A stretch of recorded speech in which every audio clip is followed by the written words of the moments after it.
Halo semuanya, selamat malam buat kalian semua. Dan balik lagi bersama saya di YouTube channel. Dan saya kali ini akan ngomongin soal paranormal experience. Dan pastinya kali ini saya ngomonginnya bukan di tempat biasa ataupun di rumah.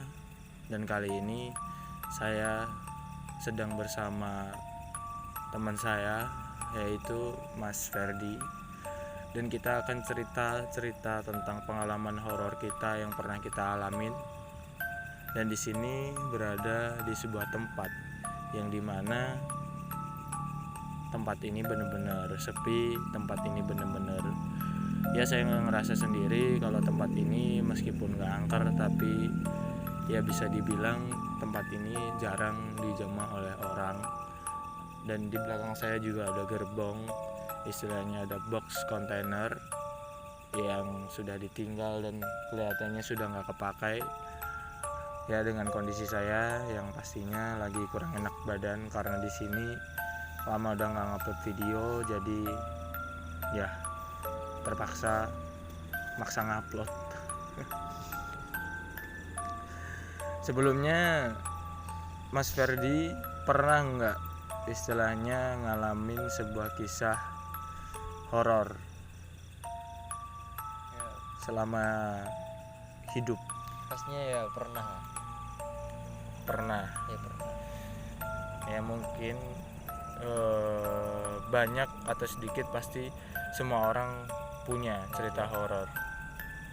Dan apa sebenarnya pertama kali ngerasain sebuah cerita horor dari semenjak kecil sampai sekarang itu? Ya awalnya takut ya. Namanya juga apa cerita setan-setan gitu. Dan sekarang kita itu sebenarnya bertiga, ada satu orang yang berada di belakang kamera nggak tahu siapa namanya. Jadi mungkin wajar ya kalau istilahnya nggak punya, istilahnya takut dengan istilahnya setan ataupun jin. Tapi yang pasti di sini pasti punya pengalaman horor yang mungkin bisa diceritakan. Pengalaman itu terjadi kapan? Ya, kemarin ya sebelum puasa ya Pak ya. Sama Mas. Oh ya, sama saya juga di situ kemarin pas di gerbong penolong. Dan maaf sedikit agak kurang enak badan. Sebenarnya di sana apa yang Mas rasain ketika berada di gerbong penolong? Nah, ketika kemarin Mas Ferdi ini istilahnya sendiri berusaha untuk memberanikan diri sendiri masuk, di situ apa yang Maksa itu. maksa? Iya. Sebenarnya takut ya. Takut, tapi Takut. ketika Mas belaga istilahnya kayak itu, apa yang dirasain? Ya gimana ya? Apa itu mau uji mental saya itu. Nah, Ya. Pas itu saya tuh baru mau masuk, ya, udah sekitar berapa meter ya sama Mas Sony? sekitar ada 5 meteran di situ, agak jauh Di juga. pokoknya jauh lah. Tuh mau masuk ke gerbong, di apa namanya? Dilempar batu sama itunya. Ada sesuatu yang Iya, ada lempar yang batu. lempar Dan di batu. situ juga saya dengar sendiri soal ada lemparan batu dan itu suaranya kenceng banget Sama kayak ada apa namanya? Bayangan situ. sama bayangan. Kan ada gerbong, gerbong penolong kan dulu. Iya. Gerbong penolong kan. Itu belakangnya kan ada kayak apa? Pos. Kayak apa tuh? Rumah. Ada rumah Kayak istilahnya. rumah tuh. Ya, di situ itu kayak ada bayangan sekelebatan. Apa yang sekiranya bayangan itu dilihat? Ya nggak tahu, langsung setelah apa namanya Ada bayangan, lemparan bayangan itu langsung sekelebat lewat gitu ya, ya. saya langsung Nah, di sini saya mulai ngerasain hawa-hawa yang mulai merinding. Sebenarnya saya ngerasa kalau ya mungkin ada yang datang di sini. Dan Mas Ferdi ini pun ngerasa sedikit ketakutan sebenarnya di sini. Sebenarnya di sini itu berada di samping jalan raya. Kenapa saya milih spot di sini buat bercerita? Ya karena saya sendiri berpikir kalau tempat ini benar-benar tempat yang horor. sebenarnya mau eksploitasi, cuman karena kita bertiga takut resiko. Sebenarnya dari tadi Mas Ferdi itu ngerasain apa yang sebelum sesudah datang ke sini gitu, apa yang dirasain? Ya itu sampingnya kan jalan raya ya. Nah, Tadi itu mau masuk baunya itu udah beda sekali tadi. ya emang udara juga udah beda tentang soal kelembapan gitu kan. Iya. Saya sendiri punya cerita tentang cerita mistis, cerita horor yang saya sendiri pun alamin di sini. Jadi waktu itu adalah dimana saya sedang berada di sebuah counter dan di situ saya sedang tidur.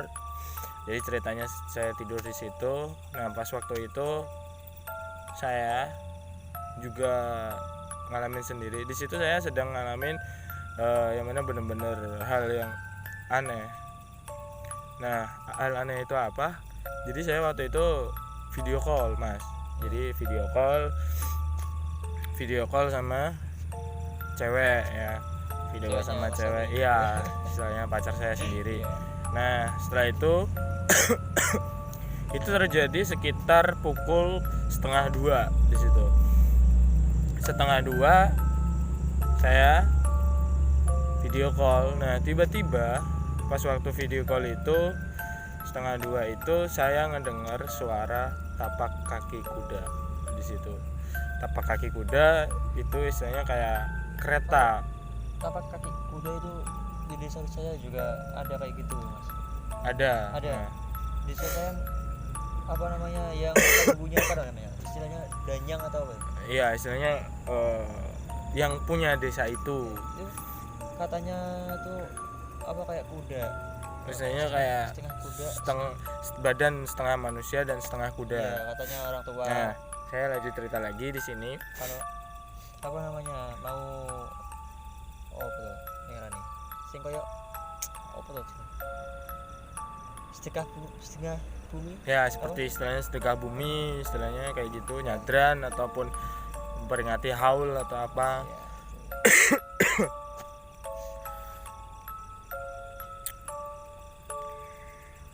Saya sebenarnya ngerasa dari tadi tuh saya ada kayak orang yang ngeliatin dari sebelah kanan itu, saya ngerasa ada di atas rumah itu. Mas Ferdi sendiri juga ngerasain kalau kita sedang di kayak ada yang ngelihat di sana, ada yang menatap. Makanya game tak kira anjing.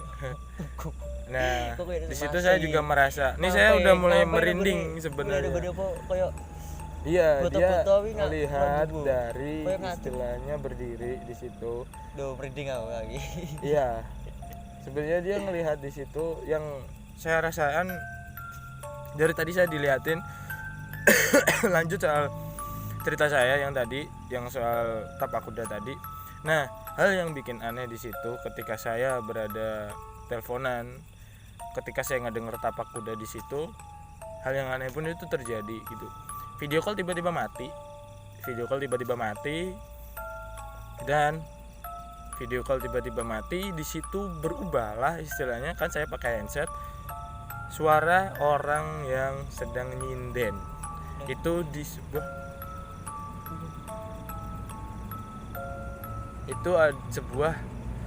radio. Nah, ketika saya sudah itu, saya ngerasa ketakutan di situ. Jam 2 malam ya, Mas? Saya sekitar setengah dua saya ngalamin itu. Itu masih di counter? Iya, masih di counter, tidur di situ. Tidur di situ, saya ngerasain sendiri. Video call berhenti, mati, dan kemudian berubah jadi suara orang nyinden. Bayangin. Dan setelah itu saya pulang. Nah, saya pulang itu saya nggak bisa tidur. Saya lihat ada sedikit anak muda atau teman-teman saya yang lagi masak-masak. Saya gabung di situ. Nah, ketika saya gabung di situ pun saya pun lanjut video call, dan ternyata video call pun itu saya ngerasa ngedengar suara gong. Dan itu real. Gong dan juga gending-gending Jawa di situ. Nah, setelah itu pun saya masih ngedengar suara tapak kaki kuda itu pun. Nah, seolah-olah saya itu diikutin dari counter sampai rumah oleh tapak kaki kuda, tapi di situ saya nggak tahu itu siapa. Dan saya ngelihat bukan ngelihat ya, istilahnya ngerasain sendiri. Bener-bener pengalaman horor di situ yang aneh. Sebenarnya banyak banget pengalaman horor yang saya alamin. Aduh, batuknya parah. Ini bukan kena corona, guys. Nah, soal Mas Ferdi nih, soal di desanya sendiri itu gimana? Kan ada yang istilahnya separuh orang dan separuh kuda. Ya itu kapan ya, udah lama ya. Itu saya ada orang tua cerita gitu. Malamnya katanya dengar tapak kaki kuda ya, sebelum ada Setrika Bumi di desa saya. Nah, ada lagi cerita horor yang pernah saya alamin sendiri. Itu ketika saya yang sedang di rumah di situ. Pernah suatu ketika saya di rumah, saya belum tidur. Saya ngalamin sendiri itu sekitar pokoknya jam 12 lewat.